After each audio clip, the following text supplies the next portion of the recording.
এই দেখো, কেউ সমুদ্রের মধ্যে দিয়ে সাঁতার কেটে, কেউ আবার ছোট ছোট বোটের মাধ্যমে স্পেনের ছিটমহল সেউটাতে প্রবেশ করছে। শেষ 24 ঘন্টার মধ্যে 60,000-এর বেশি মরক্কান মাইগ্রেট ইল্লিগাল ভাবে স্পেনের সিউটাতে প্রবেশ করেছে। এই ভিডিওগুলিতে দেখা যাচ্ছে কিভাবে তারা সেউটার রাস্তাঘাটে দৌড়াদৌড়ি করছে, স্থানীয়দের বাড়িতে গিয়ে অশান্তি তৈরি করার চেষ্টা করছে। আর সেউটার পুলিশ প্রশাসন সেই পরিস্থিতি সামাল দিতে পুরোপুরি ব্যর্থ। কিন্তু এটা প্রথম নয়। এর আগে 2021 সালে মাত্র দুদিনের মধ্যে 8 থেকে 10,000-এরও বেশি মাইগ্রেট এই সেউটাতে প্রবেশ করেছিল।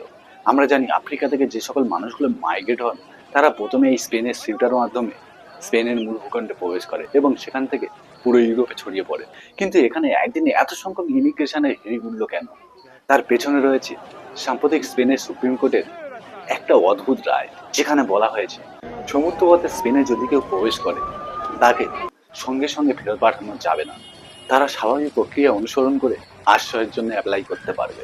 আর এই কারণেই অবৈধভাবে স্পেনে ঢুকতে চাইছে আফ্রিকা এবং এশিয়া থেকে যাওয়া মাইগ্রেটরা।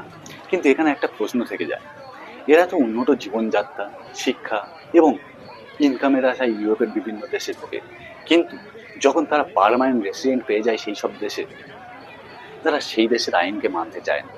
তারা নিজেদের আইন প্রয়োগ করতে চায় এবং তার কারণে সেই সকল দেশের সরকারের ওপর চাপ সৃষ্টি করে, রাস্তাঘাটে অশান্তি তৈরি করে। আর সাম্প্রতিককাল লন্ডন, জার্মানি, সুইডেন, ফ্রান্সের ঘটনাগুলো তার প্রমাণ।